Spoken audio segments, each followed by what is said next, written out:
Hello and welcome to Quick Charge by Electrek, keeping you in the fast track with daily EV and green energy news. I'm Mikey G, and it's Saturday, January 23rd. In a new case filed with the Court of the Northern District of California, Tesla claims that a recently hired software engineer, Alex Katilov, has stolen its warp drive software. Tesla writes in the lawsuit, quote, Tesla hired defendant as a software automation engineer on December 28, 2020.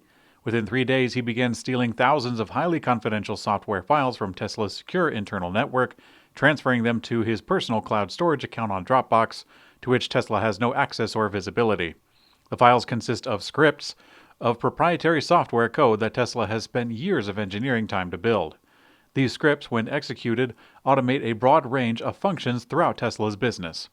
Now, it's not the first time that Tesla has turned to the court from protecting its trade secrets from former employees who allegedly stole important information. Tesla has sued employees that they claim stole the autopilot source code and then went to Xpeng, a Chinese EV automaker.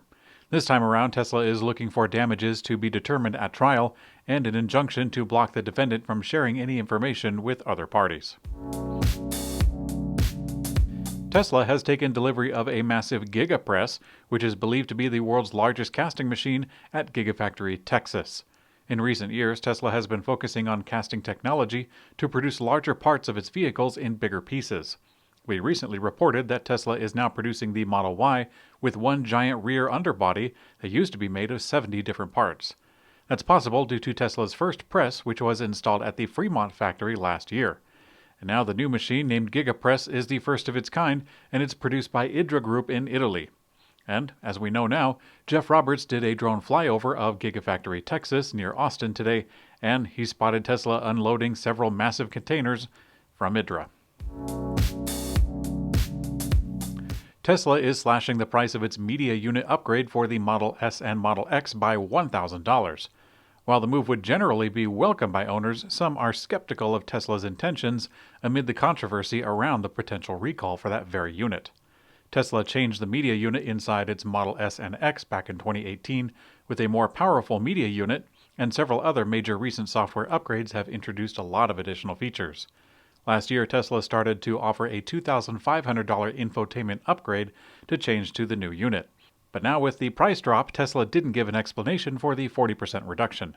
Generally, this would be welcome, but the move is suspicious amid the potential recall related to Tesla's older media unit that the automaker is currently fighting. The touchscreen becomes less responsive, the power-up time becomes longer, the screen freezes and has to be rebooted, or there's a chance that it will completely fail. It went so far that last week, the National Highway Traffic Safety Administration officially asked Tesla to recall the vehicles that were affected.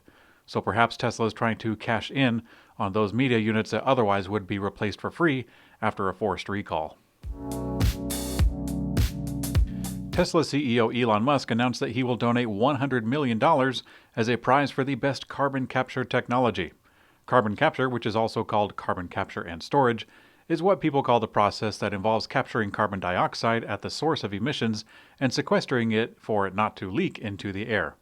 On Thursday, Musk announced on Twitter, quote, am donating 100M towards a prize for best carbon capture technology.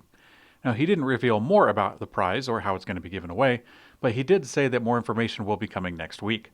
While this isn't immediately applicable to space travel, electric cars, or tunneling, Musk has previously stated that Tesla's mission is to accelerate the advent of electric transportation and renewable energy in order to address climate change. The BMW i4 electric sedan is looking sharp and fun to drive in a new dynamic testing video ahead of the launch. BMW project manager David Alfredo Ferrufino Camacho comments on the driving feeling for the i4, saying, quote, for the first time, we've developed a BMW with sporty DNA for purely electric driving entirely from scratch. The BMW i4 offers everything BMW stands for, and it's fully electric too.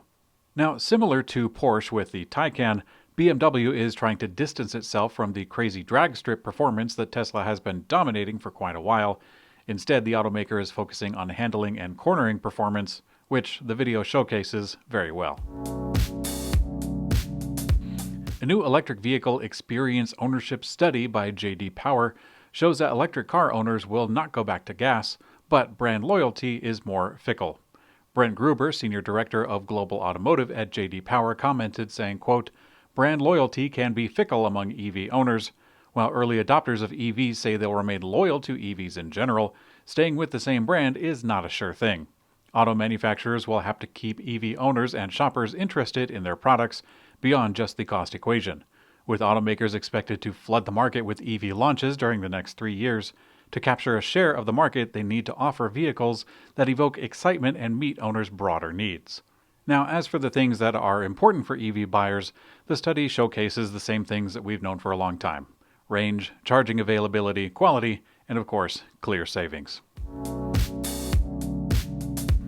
And in Electrek's Green Energy Brief, Boeing today announced that it will begin to deliver commercial airplanes capable of flying using 100% biofuel or sustainable aviation fuel by the year 2030.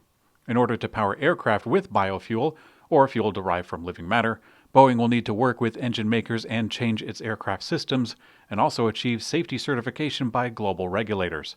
The International Air Transport Association has a goal of cutting carbon emissions to half of 2005 levels by the year 2050. So Boeing's biofuel target is 2030, and jetliners typically stay in service for around 20 years, making it a good fit. UK Prime Minister Boris Johnson released his 10-point plan for a green industrial revolution back in November. And despite this, the UK is developing a 3.6 gigawatt natural gas plant in Drax in North Yorkshire. Lawyers for Client Earth say it could account for 75% of UK's power sector emissions when fully operational. Now, this might have been a move to secure what will soon be over. The European Investment Bank has committed to stop financing fossil fuel projects by 2021. And of course, that is now upon us. At a press conference, the bank's president, Dr. Werner Hoyer, said, quote, "To put it mildly, gas is over. This is a serious departure from the past, but without the end to the use of unabated fossil fuels, we will not be able to reach the climate targets." And in Electrek's personal mobility coverage, Peugeot has just launched its latest electric bicycle model known as the Peugeot EC01 crossover.